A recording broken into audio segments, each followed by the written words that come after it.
Mesdames, Messieurs, bonsoir. Je vous souhaite la bienvenue sur le plateau de la Grande Team. Nous vous réservons un joli programme ce soir, une soirée bien chargée où nous aurons l'occasion de parler de l'ASEC Mimosa et de la FAD et aussi de ce qui crée le buzz sur le plan footballistique. Mais tout ceci, ce sera en pleine émission. Déjà, allons-y avec le sommaire. Au sommaire de la Grande Team ce soir, des infos croustillantes, c'est dans LGT News. Football, saison 2023-2024. Que doivent faire l'ASEC Mimosa et la FAD pour être compétitifs en Coupe africaine? Ça fait l'actu. Excellente émission avec l'équipe de la Grande Team.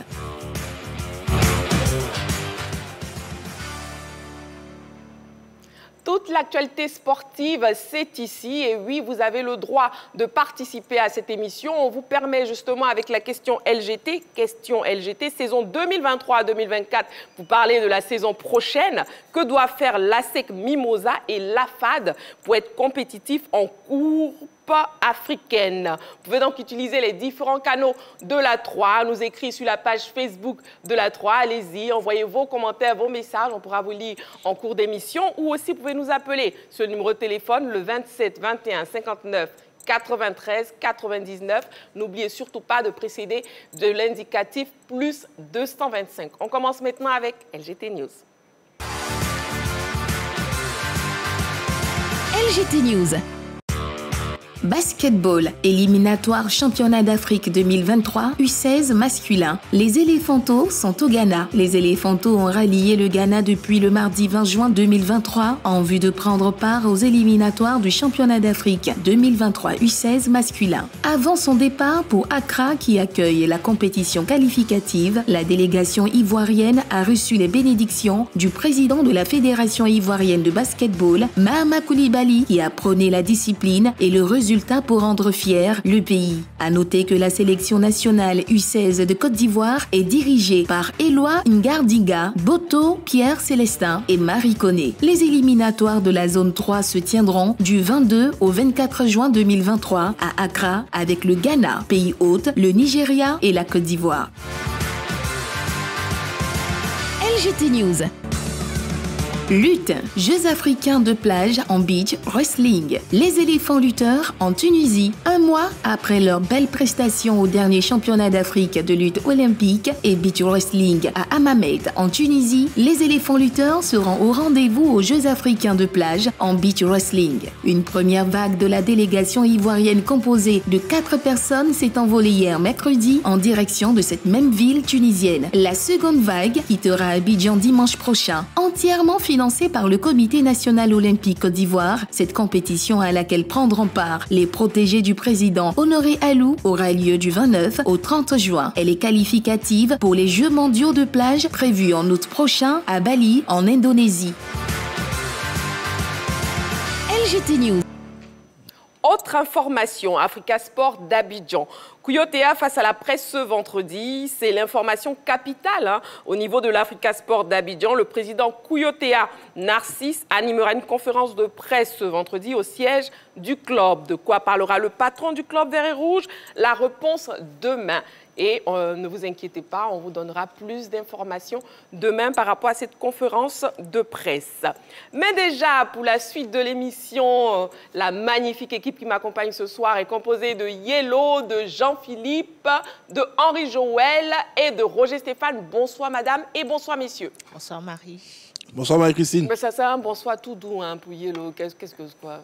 Je mets tout le punch et vous venez bonsoir Marie. Bonsoir Marie. Voilà, c'est meilleur. Jean-Philippe. Bonsoir Marie. Jean-Philippe. Mais j'ai mis du punch. Bon, Non, quand ça revient, vous avez mis je du baisse. charme.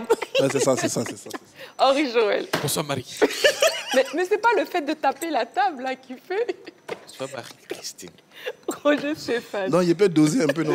Comment ça va? C'est préférable. Comment ça va, Marie-Christine? Parce qu'à cette allure-là, je pense que le plateau va tomber. Le plateau va... Attends, Non, mais non, il ne peut pas faire autrement parce qu'avec le poids de l'âge, s'il essaie, il va perdre au moins la moitié de son énergie. Oui, ça c'est vrai. Mais... Non, je vous conseille ça. Non, à partir du moment où il affirme que je suis vieux, je lui conseille ça. Mais c'est vieil homme. Ça commence bien. Parce que moi, je suis vieux. Nous ne sommes pas vendredi encore. Ce n'est pas le début du week-end. C'est jeudi. On bosse. Voilà. Et Vous commencez le boulot de ce soir. On commence avec Yellow. Yellow, vous nous parlez de lutte. Oui, alors les éléphants lutteurs sont du côté de la Tunisie pour les Jeux africains de plage. Rappelons que c'est une discipline que les éléphants lutteurs connaissent très bien parce qu'ils étaient déjà en Tunisie dans le mois de mai pour cette discipline-là. Ils sont revenus avec 3 médailles, une médaille en or et 2 en argent. Cette fois, ils s'y rendent pour les Jeux africains de plage qui sont en même temps qualificatifs pour les Jeux mondiaux de plage qui se tiendront du côté de Bali en août 2023. Une vague est déjà du côté de la Tunisie, une vague qui est composée de Ami Ouan, de Manuel Ulrich, de Ki Daouda qui est le coach, et la délégation est dirigée par la vice-présidente du CNO Côte d'Ivoire, Madame Volbert Suzanne. Et le 25 juin, il y aura la deuxième vague qui rejoindra celle qui est partie aujourd'hui. La deuxième vague sera composée de Azari Paul, Kone Brahima, Bakayoko Nogona. Et comme je l'ai dit tout à l'heure, c'est une compétition que les éléphants lutteurs connaissent. On espère qu'ils reviendront avec plusieurs médailles. C'est vrai que pour le mois de mai, nous sommes revenus avec 3 médailles, mais on espère un peu plus. Et félicitations au président de la Fédération de lutte qui met tout en œuvre pour pouvoir faire participer ces athlètes-là aux différentes compétitions internationales continentales. Et bonne chance à nos éléphants lutteurs. Henri Joël, avec vous, on parle de basket. Oh oui, si les lutteurs sont venus avec des médailles lors de l'édition précédente, ça ne se passe pas bien pour les éléphantos basketteurs qui sont du côté du Ghana. Alors pour leur entrée en compétition, ils sont tombés face au Nigeria. 67-38, soit près de 30 points d'écart, 29 points d'écart pour être plus précis. Cette victoire déjà au premier quart-temps, hein, ça s'est vite dessiné en premier quart-temps. La Côte d'Ivoire perd 16-6. Ensuite, on rivalise avec les Nigérians au deuxième quart-temps, 15 partout. Pour le troisième quart-temps encore, on va flancher avec un score de 16-4. Et puis pour le dernier quart-temps, 20-4. Donc voilà un peu ce qui s'est passé. 16-13 plutôt, troisième quart-temps. Et puis 20-4. Donc ce qui veut dire que c'est l'un des deux, c'est-à-dire le premier et le quatrième quart-temps n'ont pas été intéressants pour cette délégation ivoirienne. Alors demain, c'est le deuxième match. Ça sera face au Ghana. On espère, ça sera sur le coup de 16h GMT. On espère que voilà, les éléphantos pourront se réveiller et pourquoi pas essayer de battre le Ghana pour cette compétition. Sinon, l'entrée en lice, ça n'a pas été bien. Bon, on espère que la suite sera meilleure. Toutes les disciplines sportives sont donc décortiquées ici. Après la lutte, le basketball, on passe au football avec Roger Stéphane. Vous nous parlez des verts et rouges. Oui, vous avez parlé de la conférence du président Kouyoté Anassis, le président de l'Africa Sport d'Abidjan, qui sera très attendu demain face à la presse sportive. Eh bien, ça fait 2 ans que l'Africa est en Ligue 2. L'Africa a échoué de peu pour la montée en Ligue 1 encore cette année. Donc, il y a quelques grincements dedans, il y a quelques groupes de supporters qui ne sont pas très contents de la gestion du président Kouyoté Anassis après le rendez-vous manqué. Je rappelle encore ce fameux match loupé face à Agide Djiberoua. Eh bien, le président Kouyoté Anassis va parler demain. Il va parler devant la presse. Il va faire une sorte de bilan de la saison de l'Africa Sport d'Abidjan. Bilan sportif, bilan financier, bilan administratif. Et puis, quelques perspectives également sur les projets à venir de ce club mythique qu'est l'Africa Sport d'Abidjan. Il s'est dit dans les couloirs qu'un contrat aurait été signé ou bien sera sur le point de signer entre l'Africa Sport d'Abidjan et un partenaire assez intéressant. Ça, c'est une très bonne nouvelle parce que c'est un peu ça qu'on a envie de voir du côté de l'Africa Sport d'Abidjan. Vrai ou faux, on en saura dans tous les cas un peu plus demain devant la presse. Ce n'est pas une assemblée générale, hein, pour être honnête, parce qu'il y aura une assemblée générale durant laquelle il va donner des explications et faire son bilan devant ses mandats. C'est juste une rencontre d'échange avec la presse sportive ivoirienne, mais nous connaissons, ça fait très bien qu'on va aborder des sujets sans tabou. Donc demain, Kouyo, il est en 2e année de mandat, novembre 2021, novembre 2023. Il va aborder sa 3e année de mandat dans quelques mois seulement. On espère que pour cette 3e année, il aura beaucoup plus de réussite sportive avec l'Africa Sport d'Abidjan que tout le monde attend au niveau de la Ligue 1, l'élite du football ivoirien. Je rappelle également que le président Kouyoté Anassis a été une première fois président de l'Africa Sport d'Abidjan dans les années 2010. Ensuite, il est revenu depuis 2 ans. Lui-même a été un excellent ancien footballeur de l'Africa Sport d'Abidjan. On l'appelait Secueil. Il était défenseur, il était redoutable. Là, au niveau de la gestion, maintenant, ça fatigue un peu parce que l'Africa est en difficulté depuis une bonne vingtaine d'années. Maintenant, demain, on en saura un peu plus dans cette conférence de presse avec le président Kouyoté Anassis. Eh bien, on sera certainement sur place pour en savoir un peu plus sur les grandes nouvelles qui arrivent en ce moment du côté de l'Africa Sport d'Abidjan. On a hâte d'être à demain. Jean-Philippe, avec vous, on parle de Edouard Mendy. Oui, on va parler d'Edouard Mendy, sauf que j'espère que demain, si Roger Stéphane est présent à la conférence de presse, il ne va pas uniquement se résumer à l'équipe fanion de l'Africa, parce que l'Africa, c'est un club omnisport. Oui. Et on sait qu'au niveau du basket, ça n'a pas trop marché. Au niveau du hand également, les filles ne sont pas championnes. Et puis, il y a l'équipe des jeunes également qui monte en puissance, qui est entraînée par Goba Michel. Bon, le conférencier nous en dira un peu plus. C'est ce que je dis. J'espère que demain, ceux qui seront présents à la conférence vont un peu balayer véritablement l'actualité de l'Africain, ne pas se focaliser sur ce qui se passe, comme on appelle, au niveau de l'équipe première. Maintenant, je vais parler d'Edouard Mendy. Edouard Mendy qui est en train d'être sur une trajectoire légèrement en déclin, après avoir eu une ascension assez fulgurante, passé par Rennes, et se retrouver du côté de Chelsea. Edouard Mendy qui a été, il y a de cela quelques saisons, même pas plus de 2 saisons, causé comme le meilleur gardien du monde, avec Thibaut Courtois aujourd'hui, qui a perdu sa place de titulaire avec l'arrivée de Potter, Graham, du côté de cette formation de Chelsea. Il ne fait pas partie des petits papiers de Mauricio Pochettino, qui lui a déjà préféré Kepa dans les buts des Blues. Donc, il a décidé d'aller monnayer son talent ailleurs. Et il a décidé de rejoindre la nouvelle Super Ligue mondiale, celle de l'Arabie Saoudite, qui, après avoir signé Cristiano Ronaldo l'année passée et cette saison, Karim Benzema est en train de faire une razzia. Franchement, décidément, tout le monde part là-bas. Il y a énormément d'argent qui a été posé sur la table. C'est un projet qui, normalement, devrait aboutir à l'organisation de la Coupe du Monde du côté de l'Arabie Saoudite.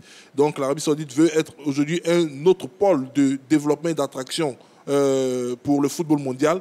Et donc, ils ont décidé de recruter par club les meilleurs joueurs. Il faut aussi tenir compte qu'au niveau de cette ligue, ce ne sont pas réellement les clubs qui signent les joueurs. C'est un peu calqué sur le modèle américain avec les ligues nationales sportives. Là, c'est le gouvernement saoudien qui signe des contrats avec les joueurs. Donc, Edouard Mendy a été pisté par cette équipe de Al-Ahly. Il n'est pas le seul Sénégalais, d'ailleurs, à poser ses valises ou à être courtisé pour rejoindre cette Super League. On a Khalidou Koulibaly également, qui est courtisé par un club de l'Arabie Saoudite. On a également N'Golo Kanté, le milieu de terrain de la France, qui a rejoint Karim Benzema. Donc, on attend de voir les derniers noms. Il y a un nom, pas des moindres également. On parle de Ziyech, on parle de Mahrez. On parle de Bernardo Silva. Donc, c'est dire que les Saoudiens veulent véritablement créer quelque chose d'assez fou, comme ils ont l'habitude de le faire également en termes de mégalomanie, parce qu'ils en ont les moyens du côté de leur pays concernant le développement du football. Je crois savoir que le gouvernement saoudien a décaissé 20 milliards de dollars pour cette politique-là, attirer là-bas quelques-uns des meilleurs joueurs sur la planète. Maintenant, les profils là, j'ai l'impression qu'ils se ressemblent un peu. Des garçons qui ont quasiment tout gagné, soit sur le continent, enfin, avec les nations sur le continent africain ou en Europe, qui vont là-bas pour des fins de carrière. Ben, c'est tant mieux parce qu'il y a beaucoup d'argent à gagner. Et ce que les Saoudiens sont en train de faire là, il y a déjà le modèle aux États-Unis. Il y a un également du côté de la Chine. Là, maintenant, on est en Arabie Saoudite. Bon, tout simplement, bravo. Ok, messieurs, on marque une petite pause, juste le temps de la publicité. On se retrouve tout juste après. À tout de suite.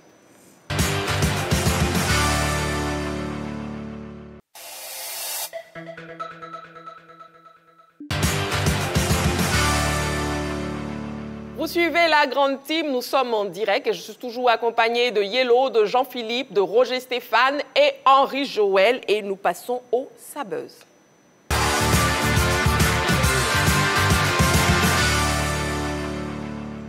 Qu'est-ce qui crée le buzz ce soir? Eh bien, c'est Piqué. Piqué qui préfère Ronaldo à Messi. On regarde cet élément, on en parle juste après.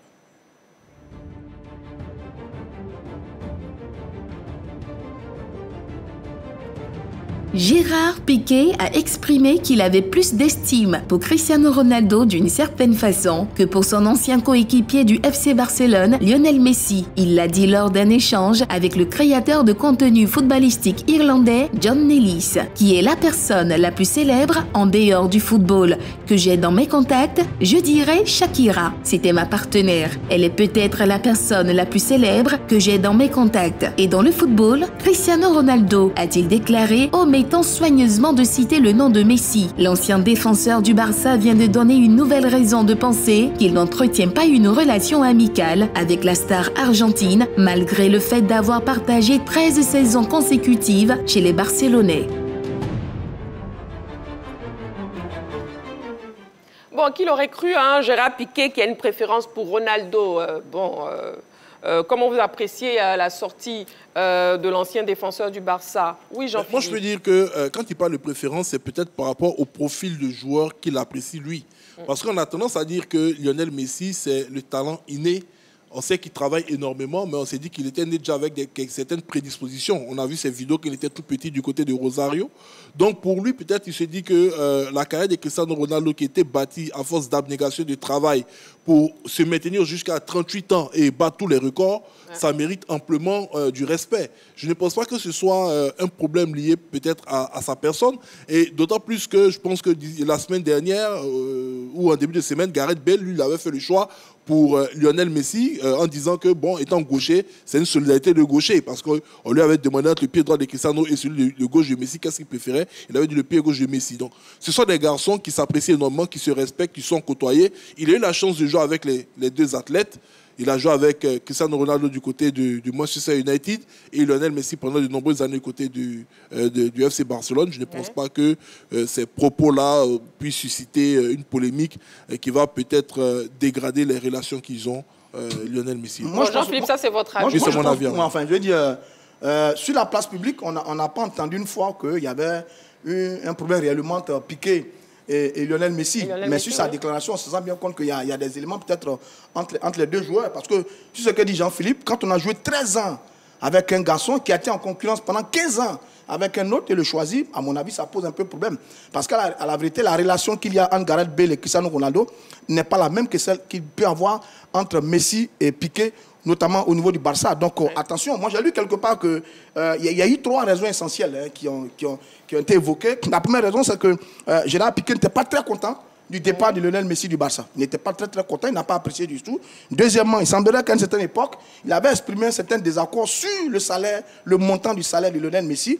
Et puis enfin, il aurait soutenu la décision du club de le laisser partir pour bâtir un nouveau projet avec des jeunes. Donc sur ces 3 éléments-là, oui, on se rend bien compte que Piqué a peut-être une dent contre Lionel Messi, laquelle on ne sait pas véritablement, mais il a exprimé clairement.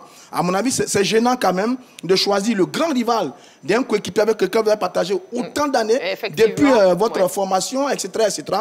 Oh, je trouve qu'il allait un peu trop loin. Il aurait pu faire l'économie d'une telle déclaration. On n'aurait pas polémiqué aujourd'hui. Mais c'est ça aussi la vie des stars. Piqué, c'était un grand bonhomme du côté du Barça, dans cette défense avec Puyol. Il a gagné également quasiment tous les grands titres avec le Barça et avec Lionel Messi. Bon, maintenant, cette déclaration, à mon avis, il aurait pu en faire l'économie. Une déclaration de trop. Oui, Henri Joël. Moi, je pense qu'il y a un problème. Parce que la question est simple. On lui demande quelle personnalité, quel contact vous avez dans votre téléphone, quel contact de personnalité connu. Et même le journaliste a ajouté Shakira. Il a souri en disant oui, Shakira, parce que c'était ma partenaire. Mais en dehors de Shakira, la seule personnalité connue que j'ai, dont j'ai le contact, c'est Ronaldo. Donc ça veut dire qu'il y a un problème. Parce que vous pouvez, comme Roger Stéphane a dit, vous ne pouvez pas jouer 13 ans avec un mec et ne pas avoir son contact. Quand on sait un peu ce qu'a traversé l'époque de Messi, Xavi, Iniesta, parce que quand même c'était les leaders de cette génération. Quand on prend la défense, c'est vrai, il y avait Puyol, mais quand Puyol pas, la tâche défensive était incarnée par Piqué. Quand on arrive au milieu de terrain, vous avez Xavi et Iniesta, certes, mais quand Busquets qui montait en puissance après le départ de Yaya Touré, mais quand on va en attaque, quand on fait un peu la liaison entre le milieu et l'attaque, c'est Messi qui était là. Donc, il y avait une colonne vertébrale. Et Gérard Piqué et Messi faisaient partie de cette colonne vertébrale. Donc, aujourd'hui, dire que je n'ai pas le contact de Messi, ça montre que, bon, voilà. Il y a un problème. La relation un peu tendue, quand même. Il y a un problème, voilà. Et Roger Stéphane a évoqué quelques situations. N'oublie pas que quand il y a eu l'apparition de la crise sanitaire, Piqué fait partie des joueurs quand même qui ont accepté de baisser leur salaire. Absolument.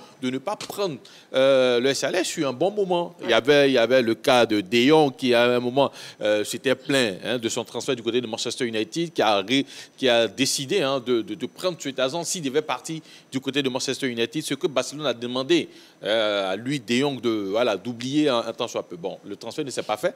Mais dans cette génération ou dans cette situation, il y a Piqué qui en fait partie et jusqu'à présent, il n'a pas fait cas de l'argent, et je pense que c'est ce qui a créé pas mal de soucis entre les joueurs. Maintenant, de là peut-être a effacé, parce que je suis sûr qu'il avait le contact de Messi. Et qu'il a effacé. Et après, il a effacé. Je pense qu'il a toujours. Non, il a effacé, parce qu'il ne peut pas l'avoir. Non, mais il peut l'avoir. Il peut l'avoir toujours. C'est pas moi qui l'ai dit, c'est lui qui le dit. C'est lui, oui. Maintenant, en faisant la sortie aussi, qu'est-ce qu'il veut envoyer comme message à Lionel Messi? C'est vous dit, monsieur, je n'ai plus votre contact, donc ne m'appelez plus. Là, on n'est plus content. Non, mais je crois que... Oui, je crois que dans un entretien, on lui avait demandé s'il avait suivi la finale de la Coupe du Monde Argentine-France. Il a dit que non, il n'avait pas suivi cette finale. On lui a demandé est-ce qu'il avait envoyé un message de félicitations à Lionel Messi. Il a dit non, il n'avait pas envoyé. Il a son contact. Non, mais sur les réseaux sociaux, on n'a pas besoin d'avoir un contact pour dire félicitations, mon coéquipier et tout. Voilà. Non, je ne parle pas de contact. On peut le suivre sur Instagram. J'ai entendu dire que les anciens joueurs du FC Barcelone n'ont pas de groupe WhatsApp. Non, ça, c'est pas juste. Non, il y a la page Insta. Il y a la page Insta et tout, mais du côté du FC Barcelone, même quand Piqué y était, il a toujours eu des propos élogieux envers Cristiano Ronaldo. Il a toujours souligné qu'ils avaient eu de bons rapports du côté de Manchester United. Jamais ça a été le cas pour Lionel Messi, officiellement et dans un entretien. Donc, on peut se douter qu'il y a anguille sous roche entre les deux joueurs. Bon, Jean-Philippe. En fait, je suis d'accord avec tout ce qu'ils disent. Hein. Mais en fait, comme on est encore dans les suppositions, il y a un joueur, Dani Alves, qui, je pense, n'a jamais joué avec Cristiano Ronaldo, qui est très proche de Neymar, qui est très proche de Lionel Messi. Mais quand on lui a demandé lequel il préférait parmi les deux, il avait dit Cristiano Ronaldo, ça n'avait pas soulevé. Mais parce qu'il a souffert beaucoup. Ronaldo ça n'a pas soulevé quand même un certain tour. C'est vrai que les arguments qu'ils ont donnés sont des arguments solides.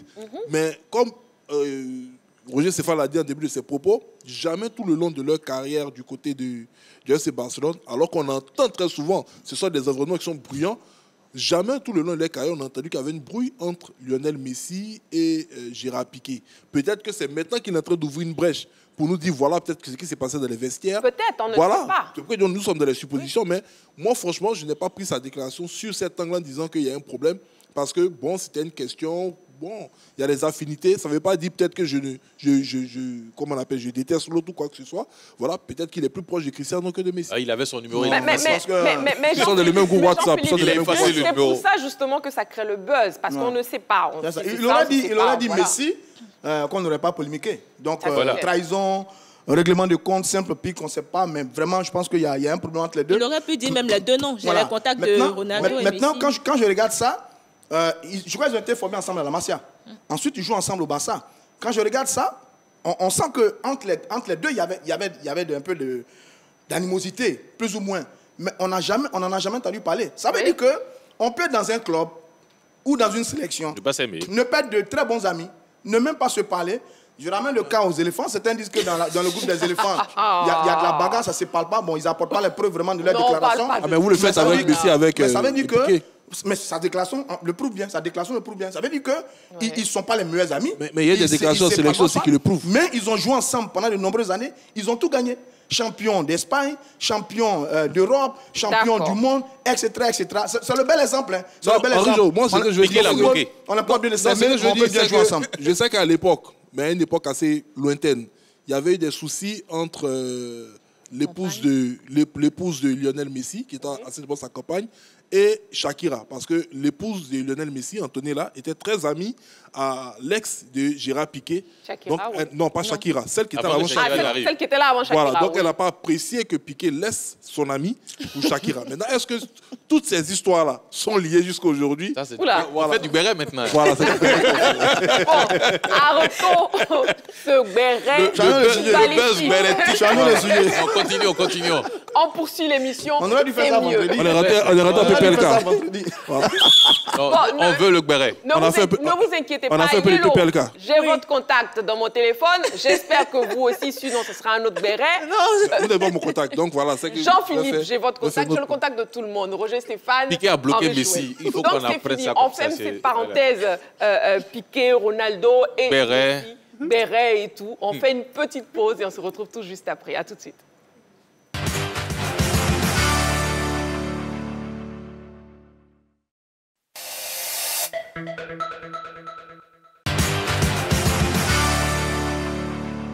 Nous sommes toujours en direct sur le plateau de la Grande Team et nous passons à l'actu.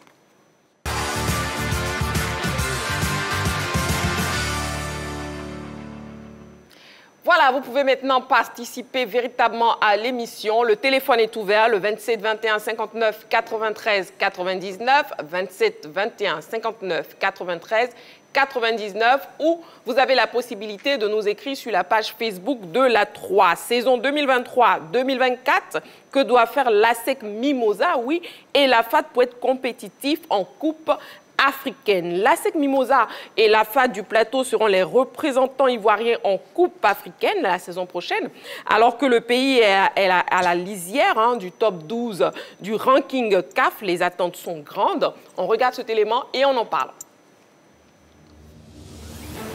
La saison prochaine s'annonce très importante pour le football ivoirien. Au terme du dernier exercice, la Côte d'Ivoire est logée à la 13e place du ranking CAF, à seulement 4 points du top 12. Il lui reste donc à faire un petit effort pour retrouver le privilège d'engager 4 équipes dans les Coupes africaines interclubs. On comprend aisément pourquoi l'attente est très grande en ce qui concerne les représentants ivoiriens, à savoir l'ASEC Mimosa en Ligue des Champions et la FAD en Coupe de la Confédération. Classé 19e au dernier ranking CAF des clubs, les Jaunets Noirs devraient éviter les très grosses écuries du continent et hériter d'adversaires un peu plus abordables.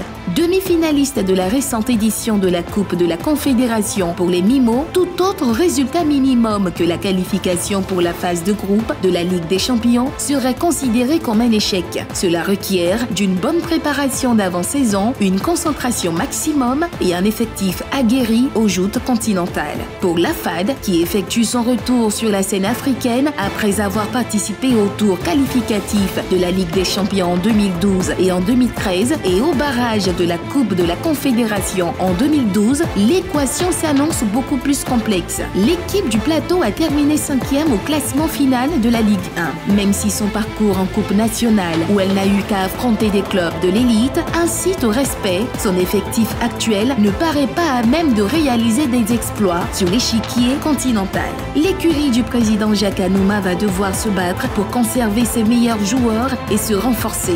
L'effort financier sera considérable, sans oublier que le staff technique, conduit par Indri Romaric, n'a pas l'expérience des Coupes africaines.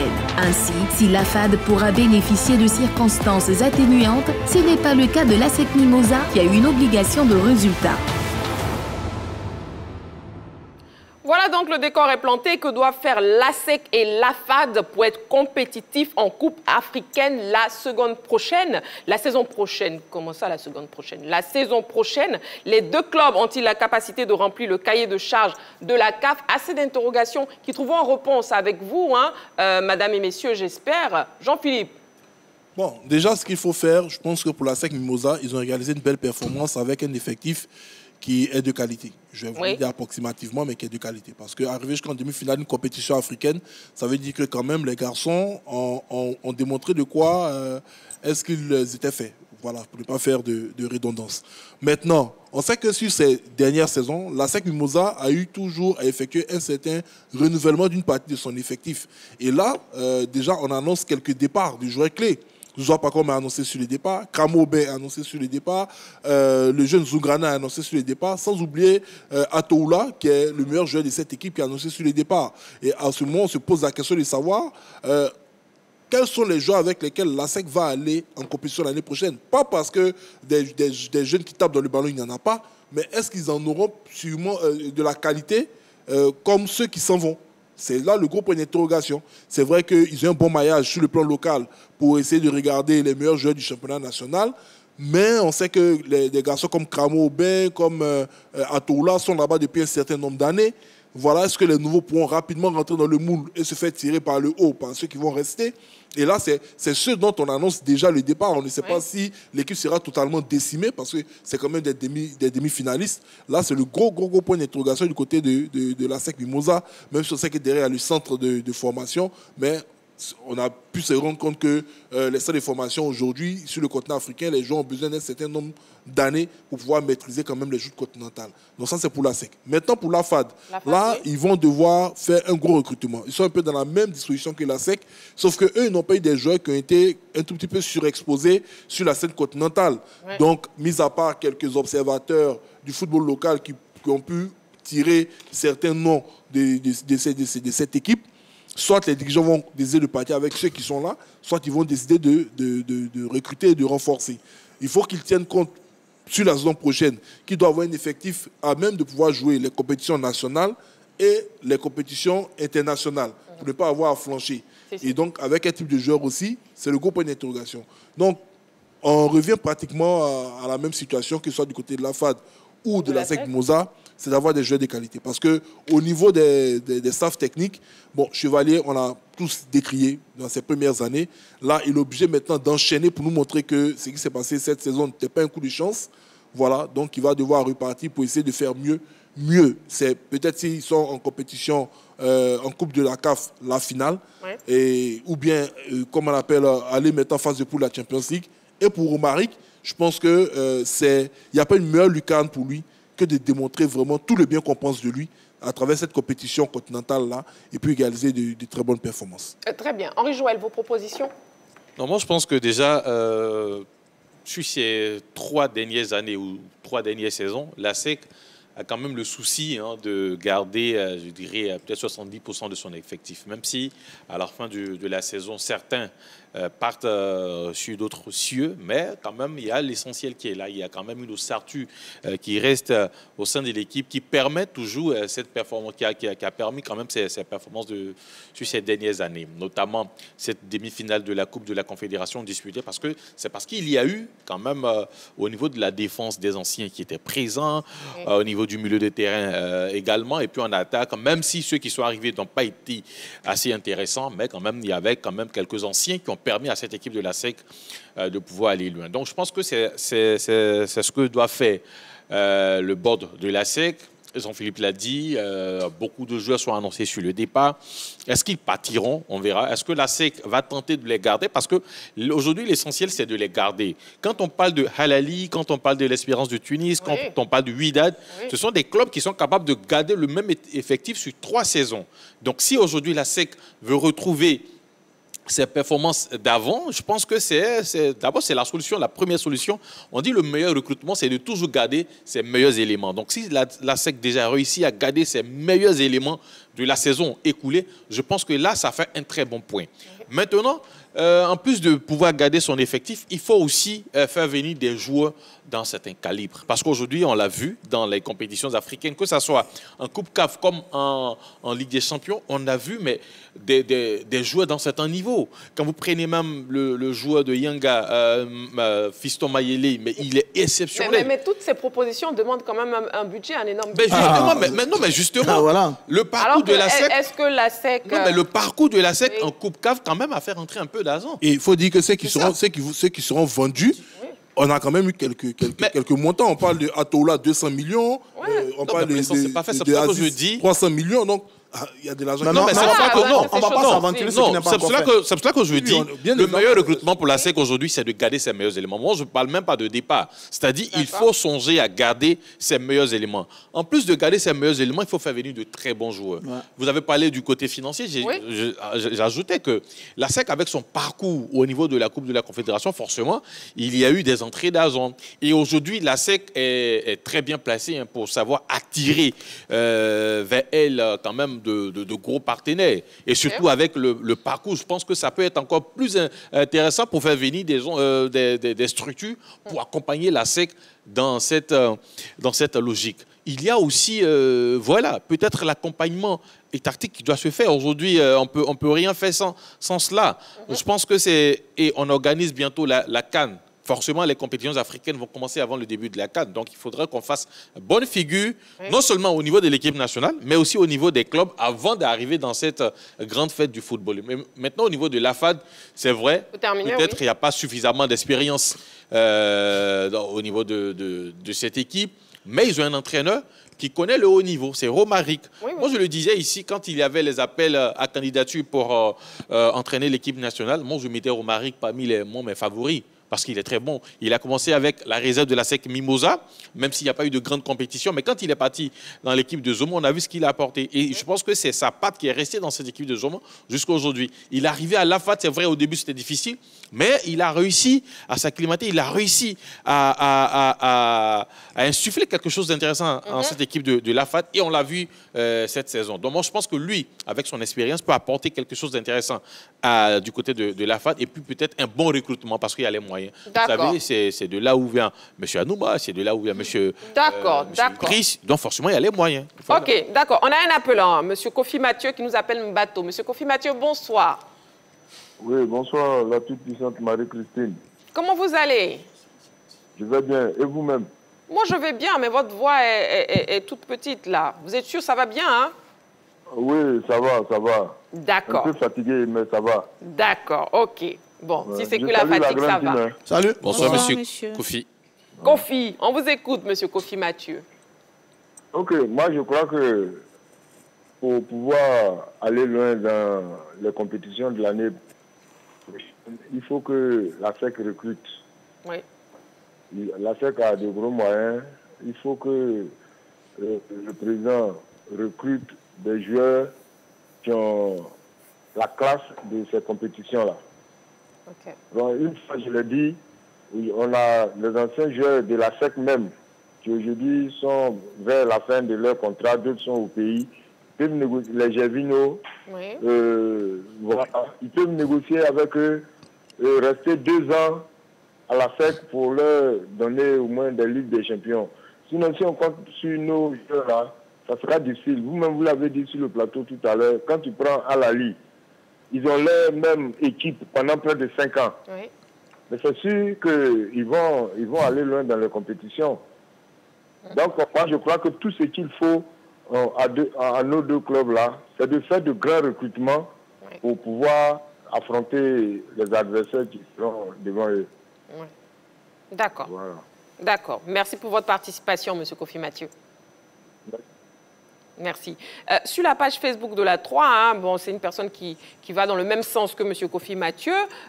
Ivan Asro dit faire de bons recrutements, les joueurs au top niveau, surtout la SEC doit renforcer sa division offensive avec des attaquants racés, de véritables renards de surface. Bon, Yellow. Je partage totalement l'avis de l'internaute. Oui.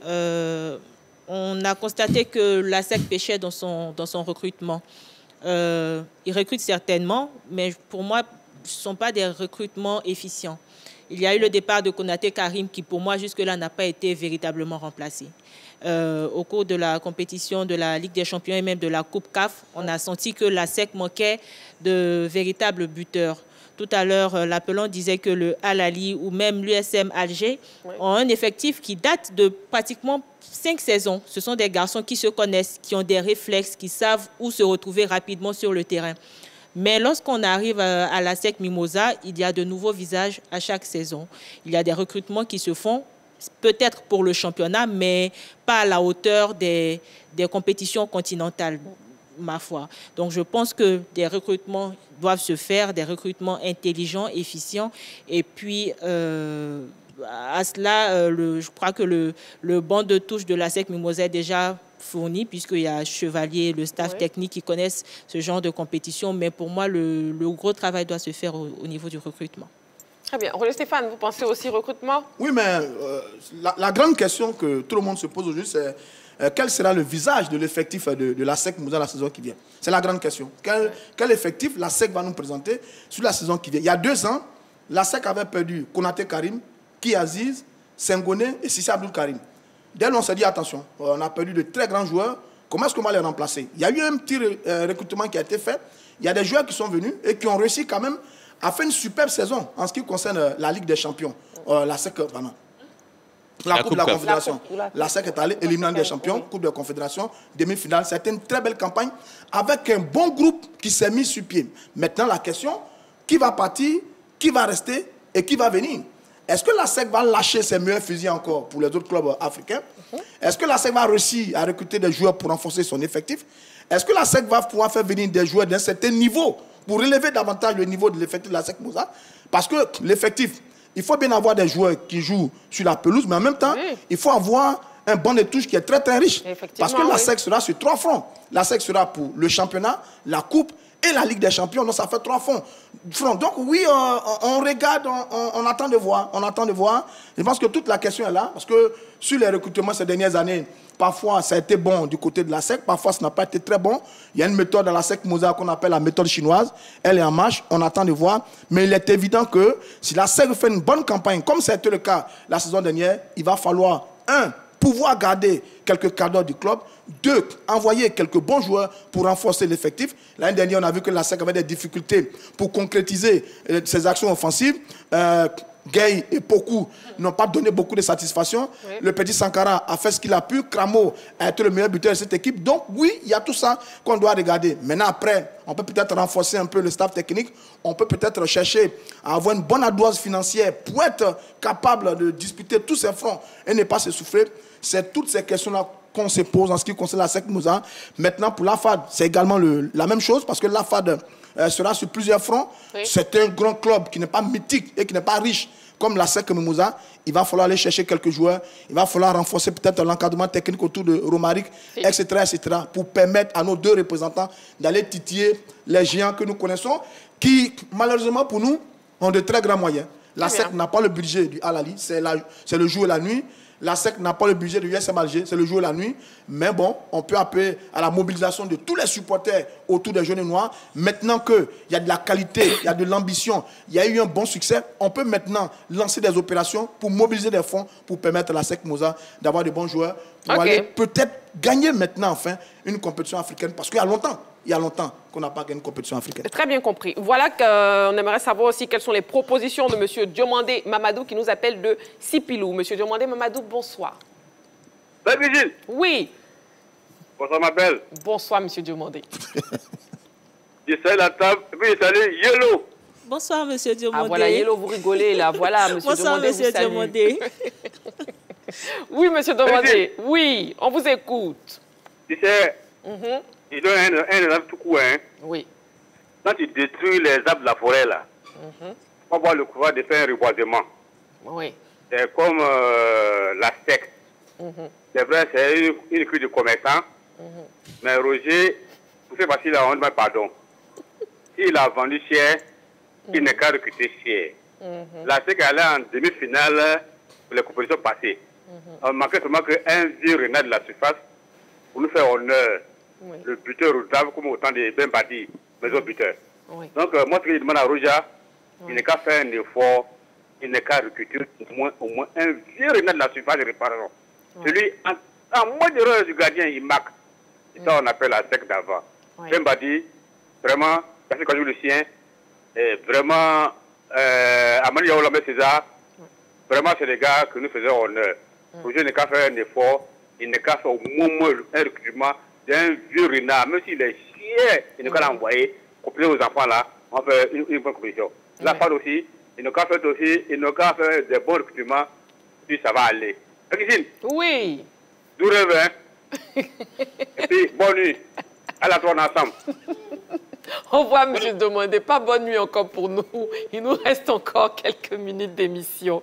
Sur la page Facebook de la 3, on a Anselme Allé qui dit « Bonsoir la team. Ces 2 équipes doivent faire sortir du bon jeu.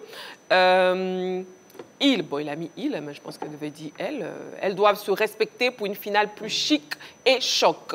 Apes Kwame nous dit l'ASEC Mimosa et l'AFAD devront garder l'ossature de leurs équipes respectives et faire de très bons recrutements. Concernant l'ASEC, il faut des buteurs patentés car c'est cette année, ce tueur nous a fait grand défaut. L'ASEC doit garder sa défense.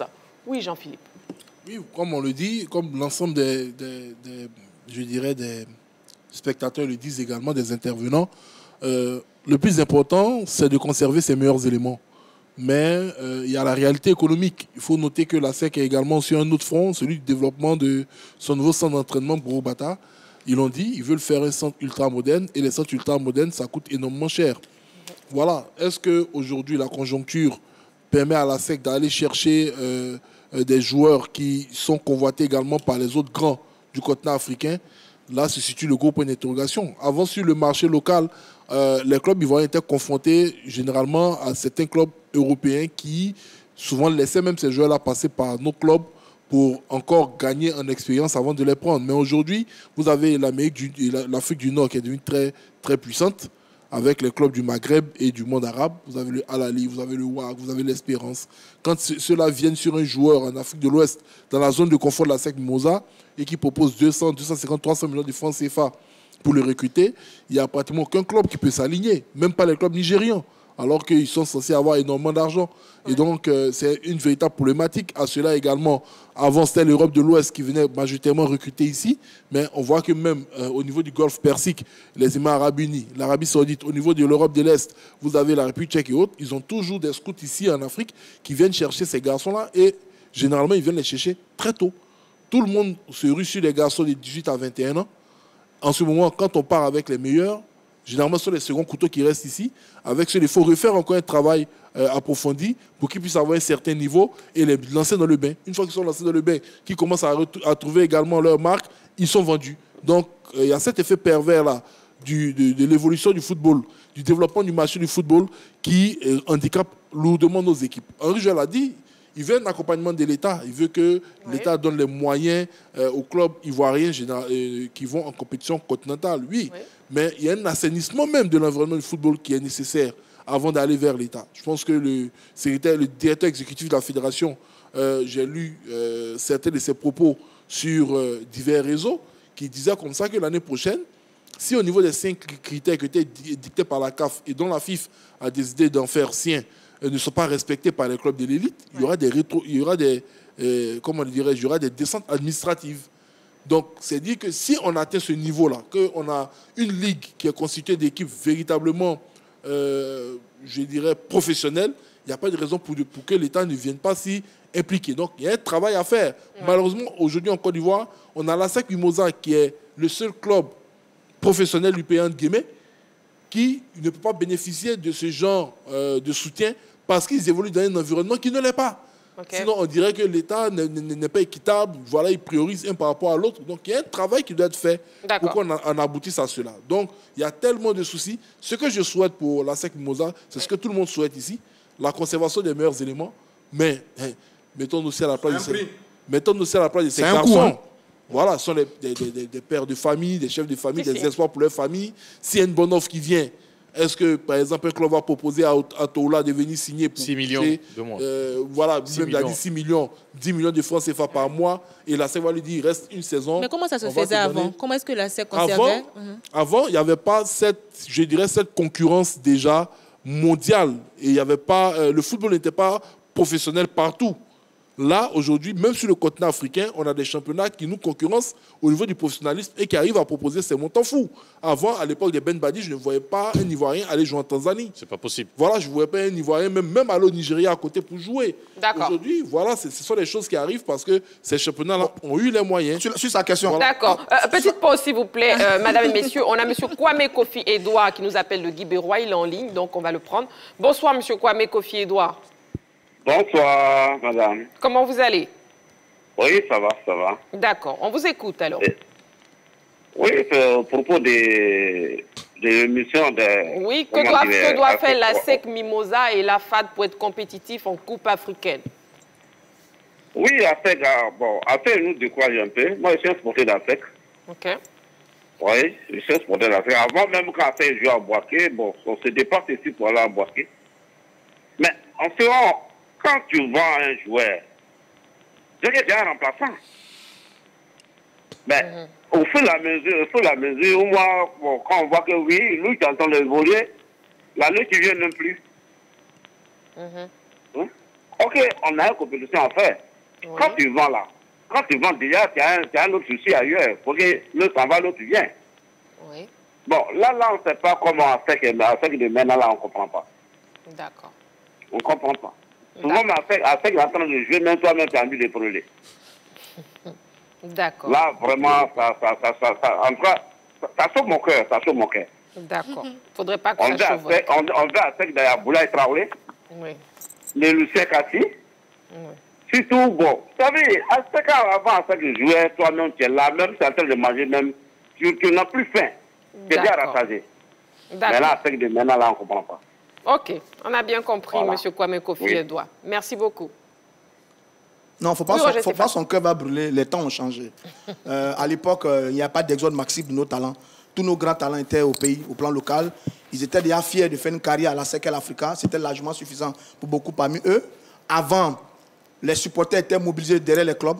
Les supporters de la SEC Moussa, sur 2 matchs en pleine semaine, étaient capables de remplir le stade Félix Houphouët-Boigny.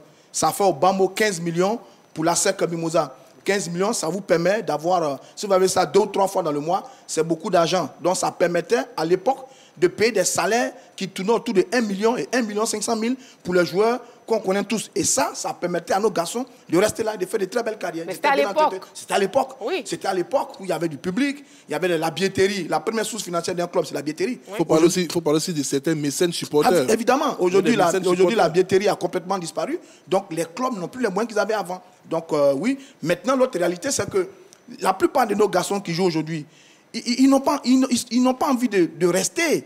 Ils veulent tous partir pour une carrière ailleurs, pour une carrière professionnelle ailleurs. Vous êtes à la SEC Moussa. Si je ne me trompe pas, le plus haut salaire pourrait tourner autour de 600 000 francs.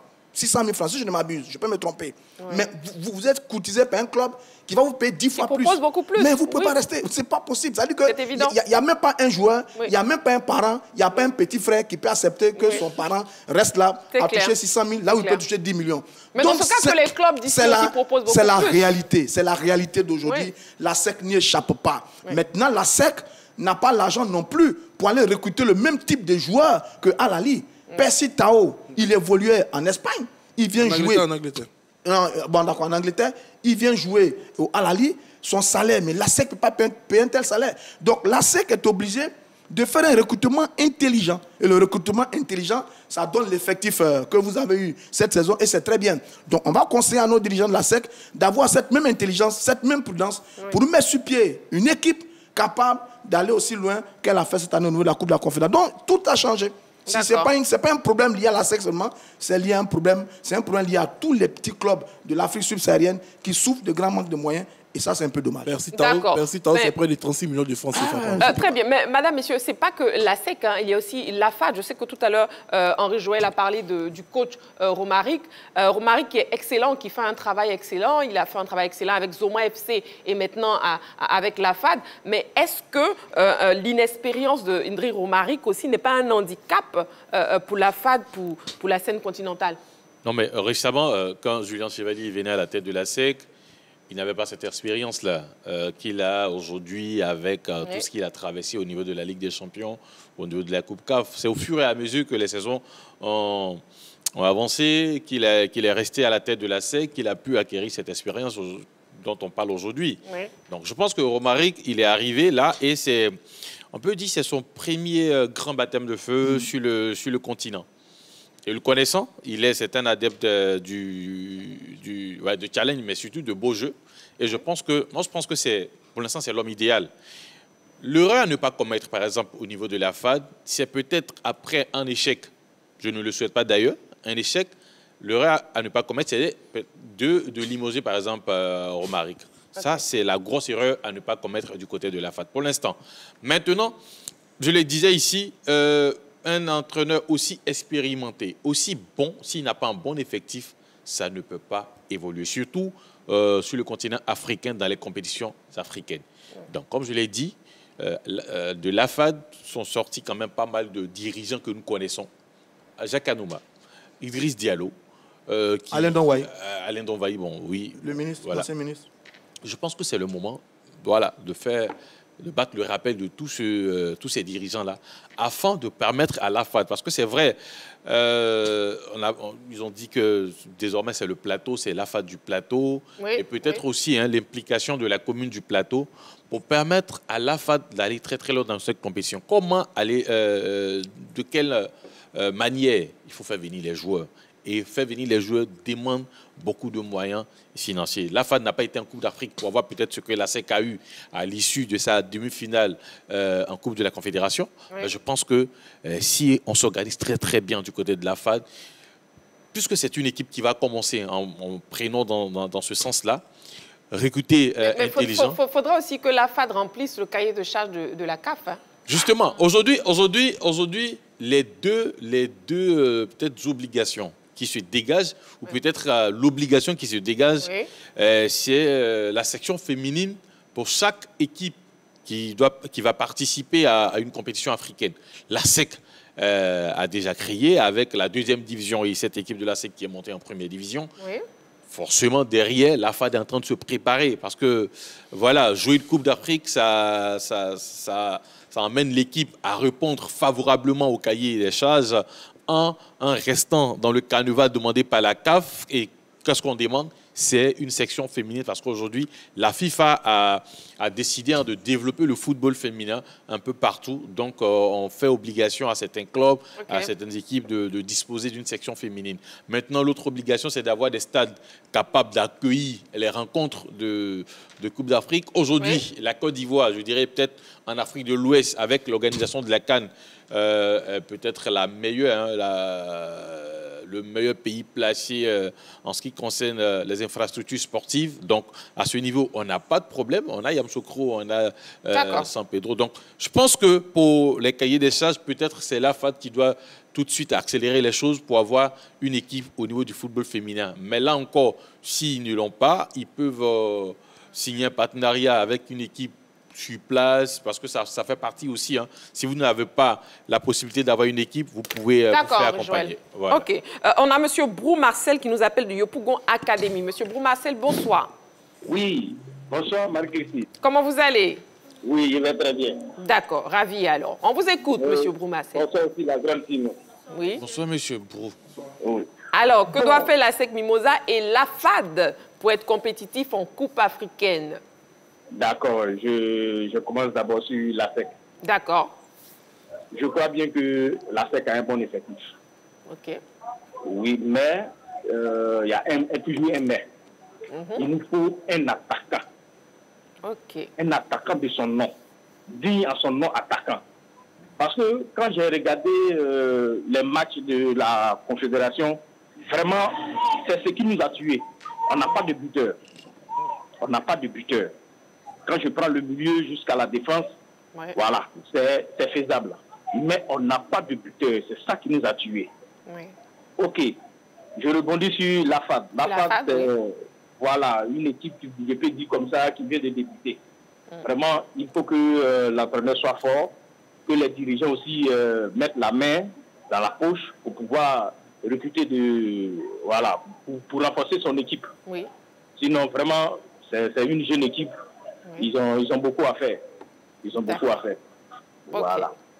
OK. Bon, c'est compris. Alors, oui. Une doléance qui va dans le même cadre. Il faut que nous, les appelants, vous augmentez un peu le nombre. Parce que pour appeler là, c'est difficile. Mais c'est la ligne qui est difficile. Mais il n'y a pas de problème. Il n'y a pas de souci. OK. Merci. Merci beaucoup. Ce n'est pas une question d'augmentation de nombre. Hein. C'est vrai que c'est un peu difficile d'avoir accès à la ligne de la 3. Mais bon, insister, ce sera chose possible. Oui, Jean-Philippe. Vous avez posé la question de savoir si l'inexpérience de Romaric pourrait être son talent d'Achille dans cette compétition. Je dirais oui et non. D'accord. Oui, parce que l'expérience, ça compte. La Coupe d'Afrique, elle brûle. Comme le disait le président, c'est plus de Messieurs Zinsou. Non, parce qu'il va venir galvaniser avec un nouvel état d'esprit et il va venir comme étant un entraîneur méconnu. Donc c'est vrai que les adversaires auront beau regarder les différentes stratégies avec lesquelles il ferait évoluer son équipe, mais on sait que c'est un entraîneur qui a, je dirais, des mots de motivation assez puissants. Ouais. Et tout dépendra de ce qu'il voudra faire durant cette compétition. Et si également ses dirigeants sont prêts à l'accompagner dans sa mission. Parce qu'une chose est de se qualifier pour une compétition continentale, une chose est de vraiment vouloir aller jusqu'au bout. Et Romaric, c'est un joueur qui est très ambitieux. C'est un homme qui est très ambitieux. On l'a connu footballeur ambitieux, aujourd'hui entraîneur ambitieux. Est-ce que s'il y a une divergence de vue au niveau des ambitions de Romaric et du bord de la formation de la FAD, il ne partirait pas un exemple au niveau des recrutements. On sait qu'il est très caractériel. Déjà, à la SEC Moselle, il avait refusé de demeurer là-bas parce qu'on lui demandait d'être l'adjoint de Julien Chevalier. Il avait préféré partir. Là, il va aller en compétition continentale. Il sait à peu près combien chaque équipe va recevoir afin de se préparer pour cette compétition. S'il a envie de jouer que son club lui refuse, il est capable de claquer la porte. Donc, pour moi, c'est tout ce personnage qui fait que je l'apprécie énormément en disant que, comme Henri Jo, bien évidemment, il fait partie, pour moi, des meilleurs entraîneurs locaux. Et il peut réaliser un magnifique coup dans cette compétition-là. À lui de regarder véritablement comment jouent ses adversaires, de mettre en place des systèmes tactiques pour pouvoir les contrer et puis profiter de cet effet de surprise que son équipe lui constitue dans cette compétition pour arriver le plus loin possible. D'accord. Sur la page Facebook de la 3, on a Tanguy Hervé Ouattara qui nous dit bonsoir à la grande team, bonne émission à vous. Pour ma part, je pourrais dire que d'abord, la SEC et l'AFA doivent maintenir le groupe, ensuite recruter d'autres joueurs pour renforcer l'ancien groupe de telle sorte que la profondeur de banc soit démise. Enfin, nos deux équipes doivent avoir la grinta, le dépassement de fonctions et surtout l'efficacité pour mieux attaquer l'Afrique. Bonne chance à nos deux ambassadeurs. On a aussi l'infographie, calendrier des coupes africaines. Nous voyons donc le calendrier des coupes africaines. Alors, au niveau de la Ligue des Champions, le tirage au sort, date non encore fixée. Le premier tour, ça sera du 19, ça sera les 18 et 19 août pour les matchs aller, 25-26 août pour les matchs retour. Le deuxième tour, 15-16 septembre, les matchs aller, 29-30 les retours. Et puis la phase de poule, ça sera à partir du 1er décembre 2023. Du 1er décembre 2023 au 27 février 2024. En ce qui concerne la Coupe de la Confédération, tirage au sort pas encore connu. Premier tour, 20 août, match aller, 27 août, match retour. Deuxième tour, 17 septembre, match aller. 1er octobre, match retour. Et puis les barrages, 22 octobre, les rencontres aller. 29, les retours. Et puis la phase de poule, 3 décembre 2023 au 20 février 2024. Voilà, concernant la question LGT des sportifs ivoiriens rencontrés dans les rues d'Abidjan aussi réagit par rapport à cette question. On les écoute. Qu'est-ce que la SEC et l'AFA doivent faire pour être plus compétitifs dans les tournois africains? Pour moi, déjà, c'est une question gouvernementale. Il faut qu'ils aient plus de financement et que ces financements puissent les aider à pouvoir se former plus. Parce que nos joueurs aujourd'hui, tout ce qu'ils pensent à faire, c'est aller s'amuser dans des boîtes de nuit. Il faut qu'ils pensent à plus se former, à plus regarder la passion, parce que c'est vraiment la passion, le football. L'argent, ça vient en seconde position. S'ils sont plus axés sur ça et qu'il y a tout le matériel adéquat pour qu'ils puissent se former, pour qu'ils puissent aller de l'avant, bon, je pense qu'ils ont toutes les chances pour l'Africa, pour la SEC de gagner la Premier League et pour la FAD, la Coupe de la Confédération. J'aimerais que les présidents des clubs, les deux clubs n'ont qu'à aller chercher les étrangers comme les Ghanéens qui ont le talent aussi pouvaient nous donner un peu d'espérance à nos joueurs ivoiriens ici. Là, ça peut aller. Bon, c'est bien qu'ils se sont qualifiés par rapport aux compétitions. Ils n'ont qu'à essayer de voir le milieu. Concernant la SEC, bon, tout ce qu'il peut dire, bon, félicitations à eux. Pour pouvoir compétir, vous devez être concentré. Tout d'abord, vous devez avoir la volonté, vous ne devez pas être distrait. En tout cas, on vous soutient, nous sommes avec vous et nous espérons que tout va bien se passer pour vous. Il faudrait que le président investisse encore plus et qu'il revoie le jeu et qu'il achète des joueurs. On en a besoin des joueurs de d'autres parts, qu'ils satisfassent les joueurs eux-mêmes d'abord.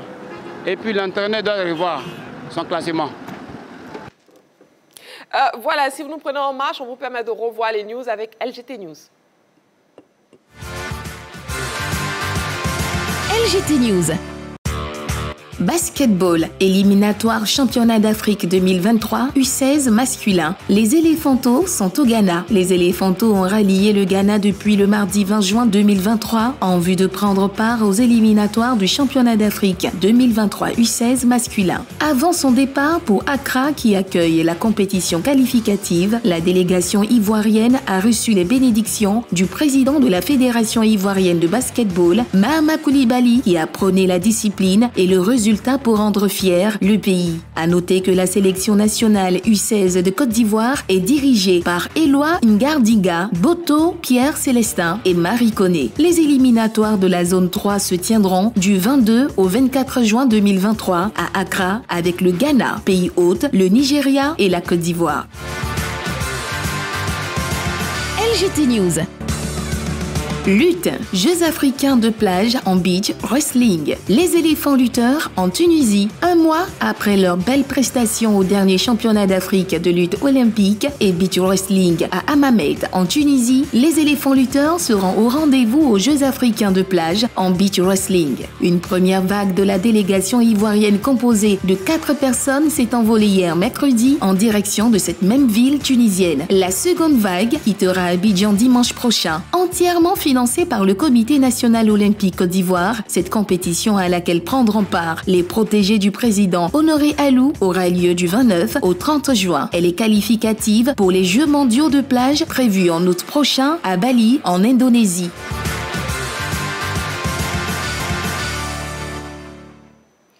Bon, après ce bis LGT News au bis, mesdames, messieurs, vous pouvez à présent commenter un fait de l'actualité sportive et attribuer votre carton. Et c'est bien entendu dans les cartons de la semaine.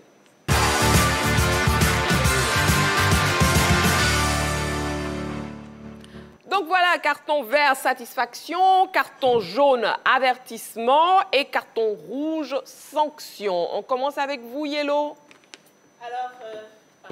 Oui, j'attribue un carton vert à la sélection nationale sénégalaise de football qui a rencontré récemment le Brésil. C'est pas une première.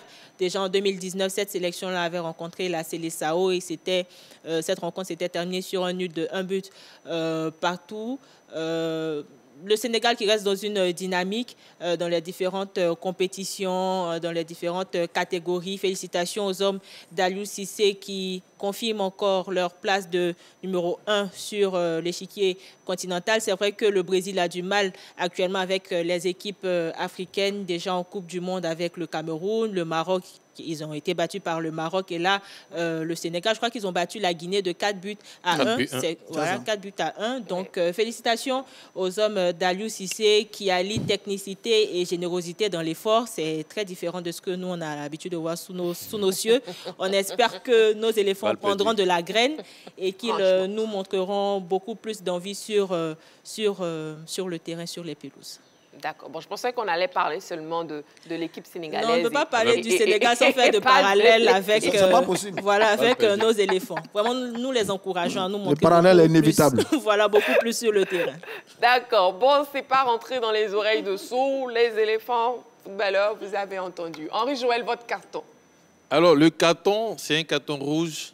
Vous avez un carton jaune. Daltonien. Vous avez un carton jaune en main, Henri-Joël. Daltonien. Oui, Henri-Joël. Sauf dans la nuit, hein, donc voilà, comprenez.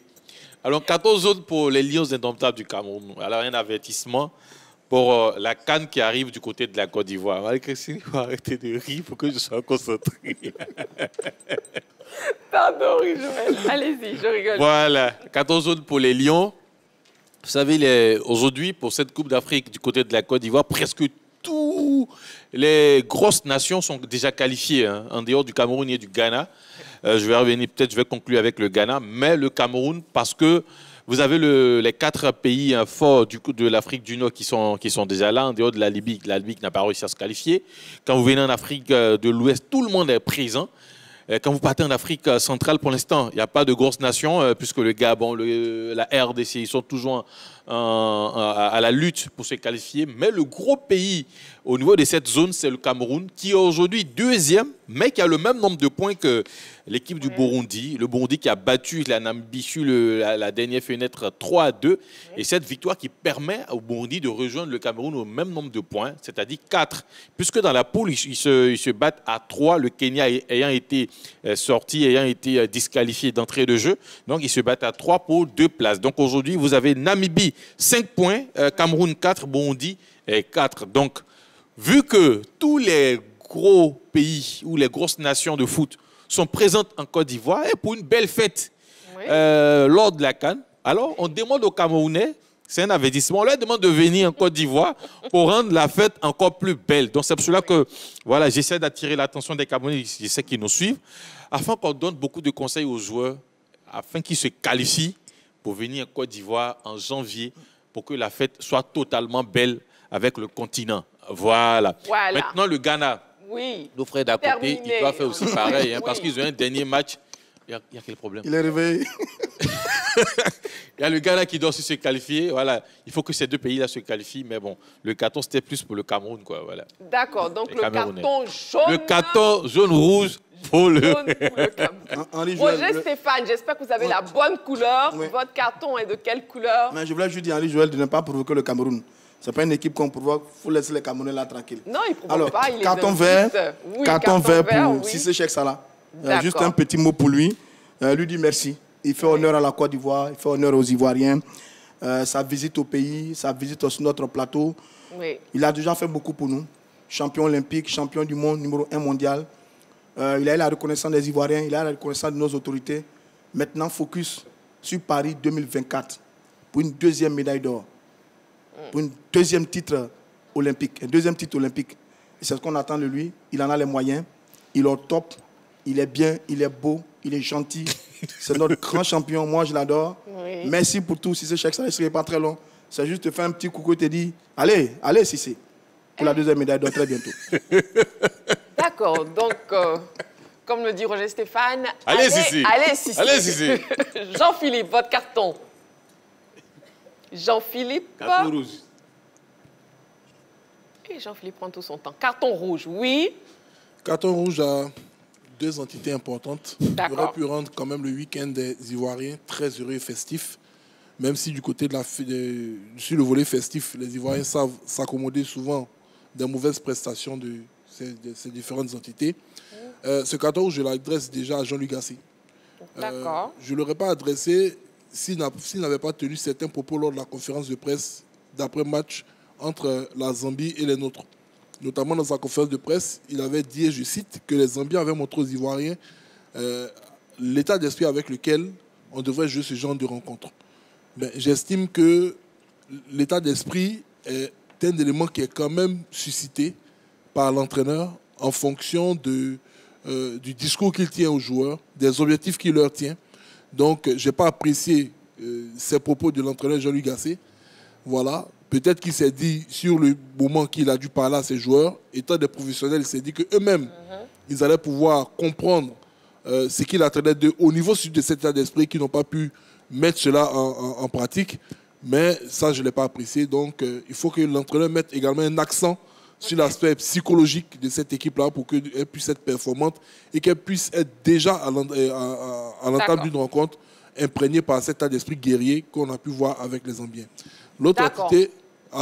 donc je ne peux plus parler. Bon, ok, donc je vais m'arrêter là. C'est mieux comme ça, Jean-Philippe, s'il vous plaît. Mais ils ont monopolisé la parole. Ils ont monopolisé la parole. La prochaine fois, vous aurez la parole en première position. Ne vous inquiétez pas. Voilà, bon, on passe à présent au plus calé.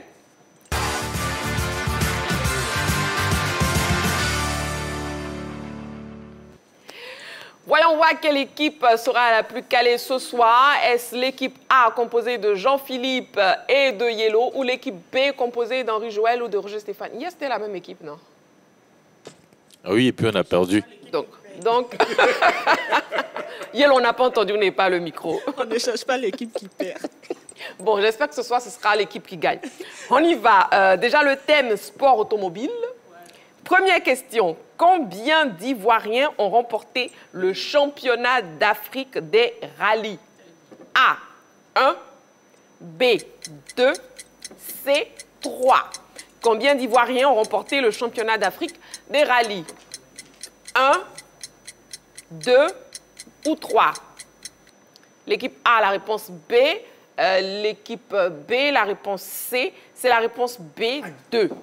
Ce sont Alain Ambrosino à 3 reprises, 1983, 1986, 1987 et Gary Chain en 2014. Alain Ambrosino et Gary Chain.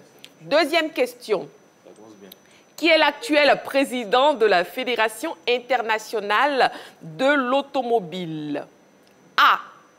Mohamed Ben Soulayem. B. Jean-Marie Balestre. C. Jean Todt. A, B ou C? Équipe A, la réponse A. Équipe B, la réponse A. Effectivement, c'est la réponse A. Troisième question. Qui a fondé le rallye Dakar? A. Hubert Auriol. B. Daniel Balavoine. C. Thierry Sabine. A, B ou C? Équipe B, la réponse C. Équipe A, la réponse A. C'est la réponse C, Thierry Sabine. S'inspirant du rallye raid Abidjan-Nice, auquel il participe en 1977, le pilote automobile français Thierry Sabine lance en 1978 la première édition du rallye Paris-Dakar. Il meurt au cours de l'édition en 1986 dans un accident d'hélicoptère dans lequel était également le chanteur Daniel Balavoine. Quatrième question. Combien de titres de champion du monde de Formule 1 compte le pilote néerlandais Max Verstappen? A, 1, B, 2, C, 3. Combien de titres? Réponse B pour tout le monde. C'est la réponse B, 2. Il a remporté les 2 dernières éditions, 2021 et 2022. Cinquième et dernière question. Dans quel pays se trouve le circuit automobile de Spa-Francorchamps? A. Belgique. B. Canada. C. France. Ne me faites pas rigoler. Belgique, Canada ou France? Bon, A pour tout le monde. C'est la réponse A, Belgique. Le circuit de Spa-Francorchamps accueille le Grand Prix de Belgique de Formule 1 depuis 1950. Ouais.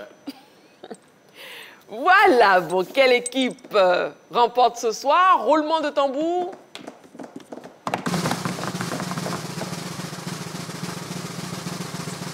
Suspense. Match nul, effectivement, entre l'équipe A et l'équipe B. Il n'y a donc pas de gagnant ce soir, mais pour moi, vous êtes les deux équipes, vous êtes toutes les deux des équipes gagnantes. Donc, Régie, si vous permettez. Bougez un peu. C'est automobile. Joël. Il n'y a pas de DJ au congélateur. Oh, c'est mieux, je conclue. C'est mieux, c'est mieux, c'est mieux. Voilà. Merci beaucoup, Yellow.